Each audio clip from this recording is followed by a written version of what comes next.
Olá, cara estudante, é um prazer ter você novamente no curso de Lógica de Programação com o Portugal Studio. Vamos dar prosseguimento então no nosso conteúdo. Já vimos algumas estruturas, né? Também vimos a parte de vetores, realizamos alguns exercícios. Eu tenho uma playlist com exercícios resolvidos aqui no canal. E esses dias eu resolvi uns dois ou três exercícios aí que eram sobre vetores, que eu utilizei vetores, tá?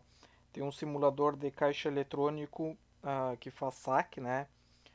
E depósito, consulta saldo e o extrato de todas as movimentações que a gente utilizou vetores, tá? Tá bem legal o exercício.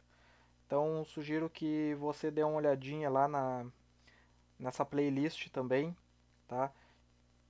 Com o The Portugal Studio, que é só com exercícios resolvidos, tá? Tem, se não me engano, 96 vídeos lá. Bastante coisa, tá? Talvez os primeiros vídeos ali estão com a qualidade de áudio não muito boa, tá? Mas você, abstraindo isso, dá para pegar o conteúdo bem tranquilo. Bom, como essa playlist aqui é uma playlist mais didática, né? Para a gente ver os conceitos de algumas estruturas, tá? Então aqui a gente conta com algumas apresentações, incluindo essa que a gente vai entrar agora, que é a parte de matrizes, tá? Uma matriz ou array, né, multidimensional, é um vetor de vetores. Então a gente pode considerar um vetor, ele tem vários tamanhos conforme vocês declaram, né? E ele tem apenas uma dimensão que a gente chama, né? E as matrizes elas são multidimensionais, tá? Geralmente a gente trabalha com matrizes de duas dimensões, ou seja, linhas e colunas, mas a gente pode ter matrizes com mais dimensões, tá? No exercício lá que eu fiz com vetores desses últimos, tá? Eu falei que a gente salvou, né, dois vetores e um vetor maior.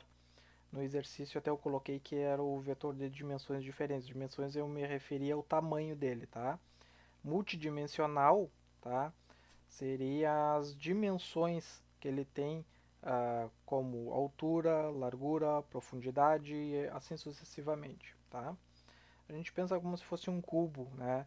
De três dimensões. Então a gente tem a largura, a altura e a profundidade, tá? Mas basicamente, quando a gente trabalha com estruturas de matriz, a gente trabalha em duas dimensões, linhas e colunas, tá? Então a gente pode considerar uma matriz como um vetor de vetores. Assim como o vetor, a matriz também é uma variável multidimensional indexada, ou seja, a gente vai trabalhar com ela através dos índices da matriz, tá? O vetor a gente trabalha apenas com índice. Então, quanto maior a dimensão da matriz, mais índices a gente vai ter. Ele é proporcional ao número de dimensões da matriz. Então, uma matriz de duas dimensões, linhas e colunas, a gente vai trabalhar com dois índices. Um índice para a linha e outro índice para a coluna. Tá? O seu diferencial é que somente na matriz é possível trabalhar com colunas e linhas, formando assim uma matriz. Tá? Matriz você pode pegar bem o conceito da matemática, né? Aquelas matrizes que você estuda no ensino médio, tá? Linhas e colunas. Uma matriz de três linhas e quatro colunas ficaria da seguinte forma ou maneira, né? Então a gente tem ali o M, que é o nome da matriz, tá? Então três linhas e quatro colunas, tá? Embora a gente faça a sintaxe seja um pouquinho diferente, tá? Então a gente vai aprender como que a gente declara essas matrizes mais adiante. Então a gente tem um exemplo de uma matriz aqui, né? Então a gente tem L1, linha 1, C1, coluna 1, linha 1, coluna 2, L1, C3, linha 1, coluna 3, L1, C4, linha 1, coluna 4, L2, C1, linha 2, coluna 1 e assim sucessivamente, tá? Então temos aqui uma matriz de três linhas, então temos L1, L2 e L3, com quatro colunas, C1, C2, C3, C4. Tá?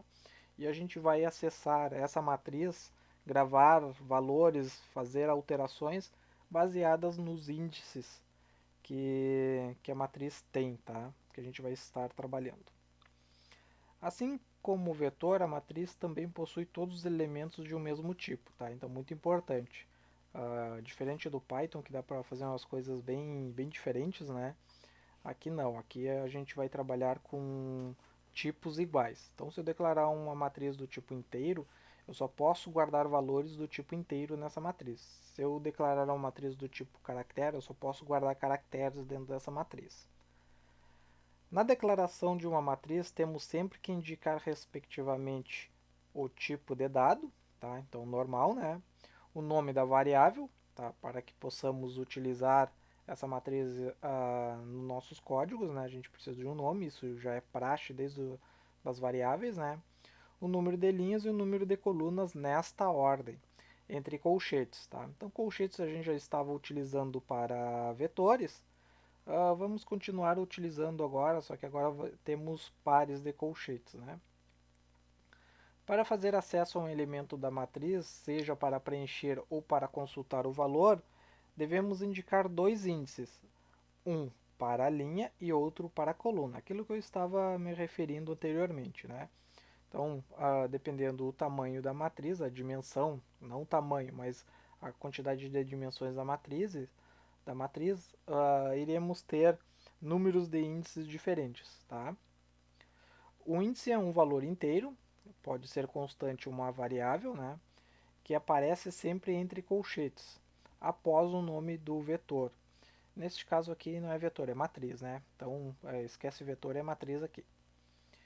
Ao observar a matriz apresentada, podemos enxergar a linha e a coluna de cada posição numericamente. Essa tabela ficaria da seguinte forma. Então, a gente tem a nossa matriz que foi criada, né, 3 linhas e 4 colunas, e preenchida com alguns valores aqui. Então, na linha 1, coluna 1 tem o valor 10. Por exemplo, na linha 2, na coluna 2, eu tenho o valor 5. E na linha 3, coluna 3, ou na linha 3, coluna 4, tá? Eu tenho o valor 10 aqui, por exemplo, tá? Ao trabalhar com valores numéricos, podemos observar que o número 9, por exemplo, está na posição L2C3, linha 2, coluna 3. Tá? Então temos aqui o 9, linha 2, coluna 3. Tá? Agora que entendemos como a matriz funciona, vamos observar como passar esse conceito para a lógica de programação. Também será necessária a utilização de estruturas de repetição. Tá?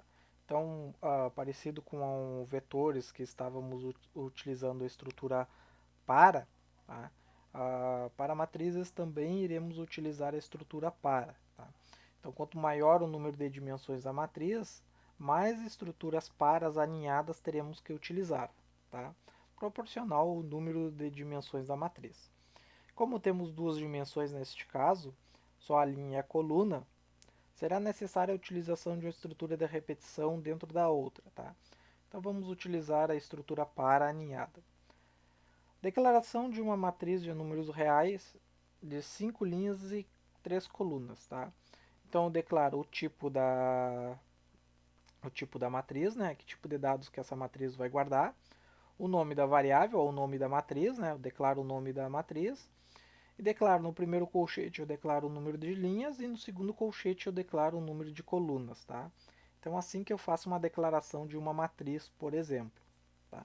Então é nessa ordem, número de linhas e número de colunas. Gravar um valor na matriz de posição 0 e 1, segunda, a primeira linha e segunda coluna, né? Eu executaria mais ou menos dessa forma, tá? Então, o nome da variável, tá? É o nome da minha matriz e os índices, né, da linha e da coluna onde eu quero guardar esse valor, tá? Lembrem, por exemplo, que vetores a gente começava sempre pelo índice 0, tá? A matriz também, a matriz começa pelo índice 0, tá? Então, se eu quiser guardar na primeira linha e na segunda coluna, a segunda vai o índice 1, tá? Porque a coluna também começa com índice 0, tá? Então, 0, 1, 2, 3 e assim sucessivamente, dependendo do tamanho da matriz que você declarou, tá? Neste caso aqui, como são 3 colunas, tá? O índice máximo que vai é até 2. Então, coluna 0, coluna 1 e coluna 2. Número de índices, tá? Então, se quiser guardar, ler qualquer valor, eu acesso este campo da matriz, vou chamar de campo, né? Através dos índices que eu vou passar. Vetores eu passava um único índice. Matriz eu vou ter que passar dois índices. Um índice dizendo qual a linha e outro índice dizendo qual a coluna, qual o campo que eu quero preencher. Neste caso aqui, tá? Eu vou gravar o valor 2,5 na posição 0 e 1. Primeira linha, segunda coluna. Tá bem? Bem tranquilo, né? Então aqui eu tenho um tipo de declaração de matriz, tá? Então uma matriz aqui 2 por 2, por exemplo, eu já estou inicializando com alguns valores, tá? Então, parecido com vetores, eu já posso inicializar a matriz, ou eu posso utilizar uma estrutura aninhada, por exemplo, tá? Para preencher os valores dessa matriz, tá? Então aqui é uma matriz quadrada, 2 por 2, né? Então ela tem duas linhas e duas colunas. Então, como a gente viu, primeiramente eu declaro o tipo, então é do tipo inteiro, o nome da minha variável que é a matriz, né? O nome dela é a própria matriz, tá? Você pode declarar qualquer outro nome, por exemplo, estrelinha, tanto faz. Tá? E aí eu declaro entre colchetes, o primeiro par de colchetes aqui serve para as linhas, quantidade de linhas, e o segundo colchete para a quantidade de colunas, tá? Se eu for inicializar uma matriz com valores baseados nas linhas e nas colunas, você pode ver que eu tenho chave e chave por fora, tá? E a matriz é preenchida linha a linha, ou seja, eu vou preencher toda a primeira linha e depois eu passo preenchendo a segunda linha, tá? Então, como a matriz 2 por 2, tá? Então a primeira linha tem duas colunas, né? Tem duas posições.